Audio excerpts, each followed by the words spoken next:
Hello and welcome to my channel. आज हम हिंदी साहित्य में नागार्जुन की काव्यगत विशेषताओं के बारे में देखेंगे। हिंदी साहित्य में नागार्जुन का विशेष महत्वपूर्ण है। इन्होंने हिंदी साहित्य में अपना महत्वपूर्ण योगदान दिया है। तो चलिए देखते हैं। नागार्जुन का काव्य जनजीवन की इच्छा निच्छा और सामाजिक चेतना से युक्त है तथा उसमें जनवादी स्वर ऊपर है। इनकी कविताएं कई कारणों से सौंदर्य पाकर मानदंड पर सोचने पर मजबूर करती हैं। इनकी भावनात्मक प्रतिक्रियाओं का जनता की विचार शक्ति से अलग प्रकार का संबंध है। ये अभिव्यक्ति पक्ष में आलंकारिकता को अलग रखते हैं। इनका भाव अभिव्यंजना शैली से व्यंग स्थापित करता है। इनकी कविताओं में अंत विवेक निराला से मेल खाता प्रतीत होता है। तो अब इनकी नागार्जुन की काव्यगत विशेषताएं निम्नलिखित हैं। पहला है श्रृंगारिक भाव। नागार्जुन की कविताओं में श्रृंगारिक भाव अपने पवित्र एवं उज्ज्वल रूप से उभर कर प्रत्यक्ष हुआ है। उदाहरण देखेंगे हम। तुम नहीं हो पास मैं तो तरसता हूँ, प्यार के दो बोल सुनने के लिए। ये श्रृंगारिक भाव का उदाहरण है। अब नेक्स्ट देखते हैं। जो एग्ज़ाम्स में कॉलेज लेवल के एग्ज़ाम्स होते हैं उनमें जब विशेषताएं लिखने को बोलते हैं तो उनके साथ उदाहरण भी लिखना होता है। नेक्स्ट देखते हैं। व्यक्तिक भावनाएं। कवि नागार्जुन व्यक्तित्व अभावों, कष्टों और संघर्षों से जुड़े हैं। व्यक्तिक समस्याओं को उनके काव्य में यथावत दृष्टिगत किया गया है। जो भी उनके जीवन में कठिनाइयाँ कष्ट रहे होंगे उन्होंने वो अपनी कविताओं कहानियों में अपने साहित्य में उसको दिखाया है। उदाहरण देखेंगे हम इसका। पैदा हुआ था मैं दीनहीन अपठित किसी कृषक कुल में, आ रहा हूँ पिता अभाव का आसव ठेठ बचपन से। मेरा क्षुद्र व्यक्तित्व रुद्र है सीमित है, रुद्ध है सीमित है। ये इनका उदाहरण है। तो नेक्स्ट विशेषता देखेंगे। यथार्थवादी चेतना। अपनी यथार्थवादी दृष्टि के विषय में स्वयं कवि कहता है। उदाहरण देखेंगे।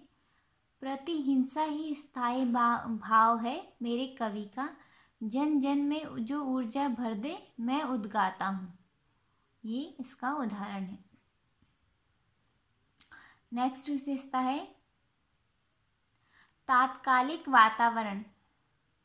नागार्जुन प्रगतिवादी कवि हैं। उन्होंने अपने काव्य का विषय तात्कालिक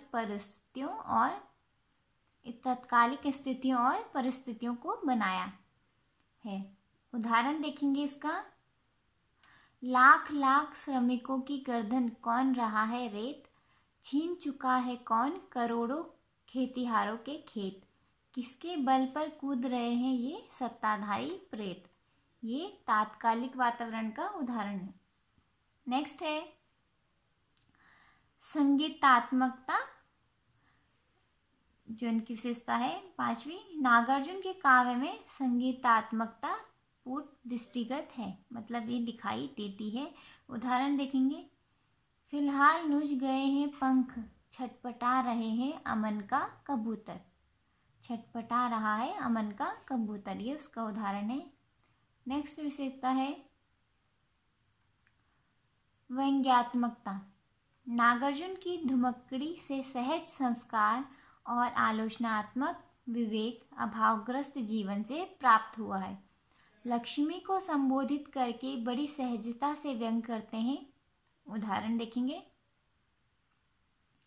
जय जय है महारानी, दूध को कर दे पानी, आपकी चितवन है प्रभु की खुमारी, महलों में उजाला कुटियों में पाला, कर रही तिमिर प्रकाश की सवारी।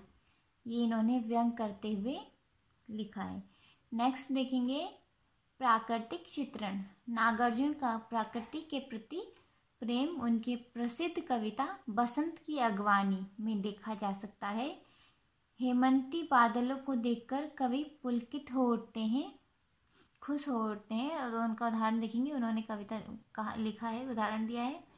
ओह कैसे मूड में इधर को निकल आए हैं हेमंती बादल, लगता है कल ही इन्हें तगड़ी बोनस मिली है। नेक्स्ट देखेंगे, नेक्स्ट लास्ट है। नागार्जुन की कविता संपूर्ण हिंदी प्रांत और देश की कविता है। मूल रूप से ये मैथिली भाषी है। प्रारंभ में इन्होंने अवधी और ब्रज में काव्य रचना की।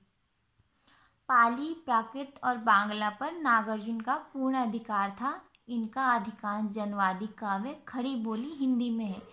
तो इन्होंने अलग अलग भाषा में भी रचनाएं की हैं। इनको मतलब काफ़ी भाषाओं का ज्ञान था। पाली, प्राकृत, अवधी, हिंदी, बांग्ला, इन सब भाषाओं का ज्ञान था। तो ये थे नागार्जुन की काव्यगत विशेषताएं। Thanks for watching.